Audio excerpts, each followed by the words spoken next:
Muito bem, vamos para mais uma questão então da correção da prova do Enem 2021.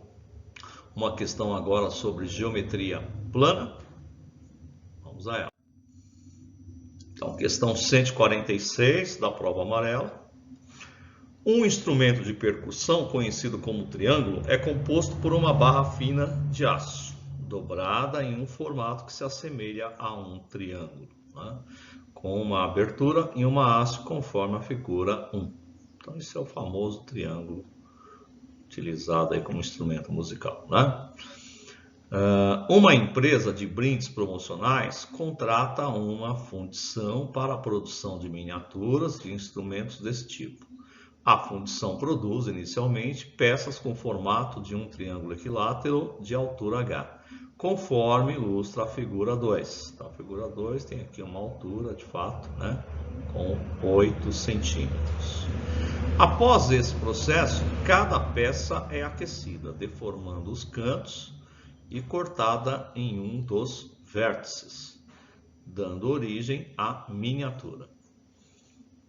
Assuma que não ocorram perdas de material no processo de produção, de forma que o comprimento da barra utilizada seja igual ao perímetro do triângulo equilátero representado na figura 2. Então, a questão que envolve perímetro, né? Considere 1,7 como um valor aproximado de raiz de 3, algo bastante comum no Enem. Nessas condições, o valor que mais se aproxima da medida do comprimento da barra em centímetro é, bom, quem é o comprimento da barra, né? A barra é utilizada para a construção do triângulo, né? Então, o comprimento da barra vai nos levar exatamente ao perímetro, né, desse triângulo equilátero, que tem altura 8, né? Então, a lógica aqui é a seguinte: a gente sabe que poucos estudantes decoram fórmulas, né? Existe uma fórmula para a altura de um triângulo equilátero, onde se diz que é o lado raiz de 3 por 2, né? Mas vamos imaginar aqui que não sabemos qual é a altura, né? Então, essa é a lógica geral. Então, pensamos aqui como um triângulo retângulo, né? Vou chamar isso aqui de... Bom, a altura eu conheço. Vamos chamar o lado aqui de x, né? Então, eu teria essa discussão aqui, ó, né? Reto. Aqui, então, é 8, que seria a altura. Aqui eu vou chamar de x. E aqui, obviamente, seria metade de x. Tá certo? Então, usando o teorema de Pitágoras, a gente chega facilmente neste valor do x, tá? Então, eu sei que o x ao quadrado, que é a nossa hipotenusa, né, é igual a quem? A soma dos quadrados dos seus catetos, né? Então, isso me leva para 64 mais x quadrado por 4, né? No primeiro instante, temos que juntar o que é x aí, né? Então, temos nessa história toda aqui x quadrado menos x quadrado sobre 4 vale 64, né? Tirando o mínimo múltiplo comum aí, ou trabalhando com a ideia de cancelamento dessa fração, né? A gente pode, num dado momento, fazer o que boa parte dos estudantes fazem, né? Que é trabalhar essa ideia aqui, ó, 4 de um lado, 4 do outro, né? E aí isso aqui vai dar dividido por 1, então isso aqui é 4x quadrado menos x quadrado, correto? 1x quadrado, né? E aqui vai dar 4 vezes 64, que vai dar 256, tá? Bom, então isso me permite dizer, cancelo 4 aqui, que 3x quadrado, né? Então, por que 4x quadrado menos x quadrado, faltou x quadrado aqui, né? Menos x quadrado, mas tá ali, tá certinho. Isso me leva, então, para 3x quadrado. Então, 3x quadrado vale 256. Então, x quadrado é 256 dividido por 3.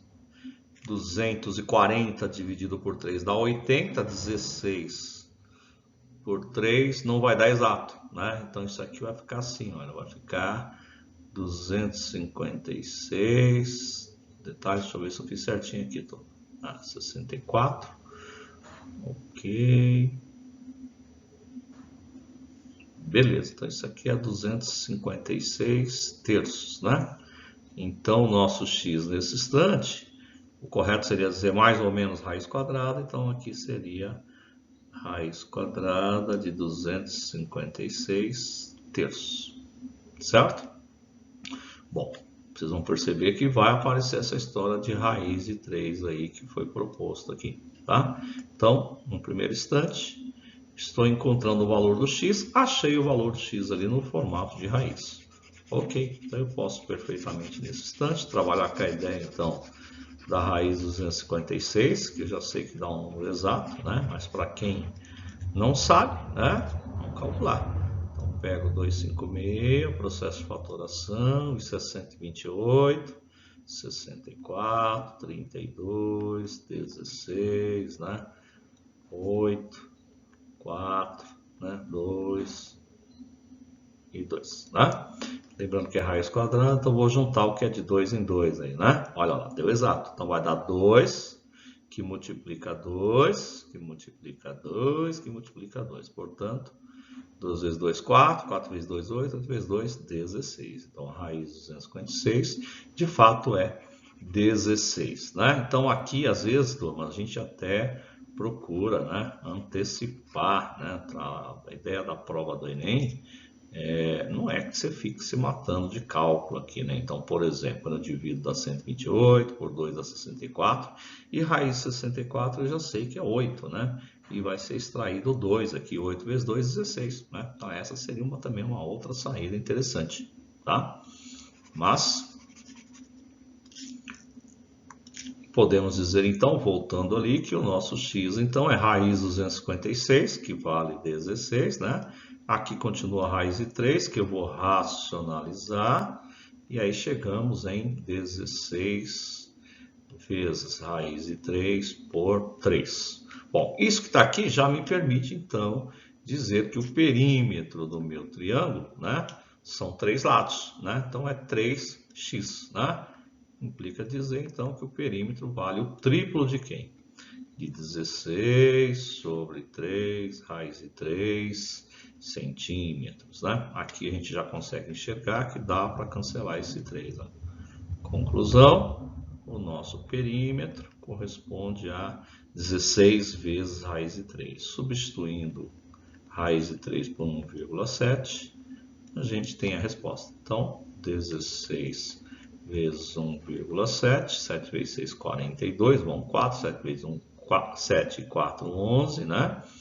Aqui, então, 6, 1, conclusão, isto é 2, 7, 2, né? Pulando uma casa, então 27,2. Então, isto me leva a um valor de 27,2 centímetros, né? Portanto, a alternativa que mais se aproxima, né?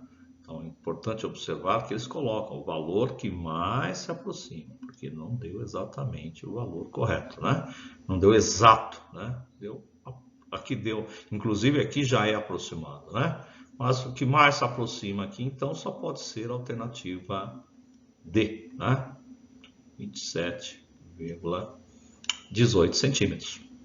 É isso, uma questão simples, em que você muitas vezes se sabe qual é a relação entre a altura de um triângulo, a altura em função do lado de um triângulo equilátero, né?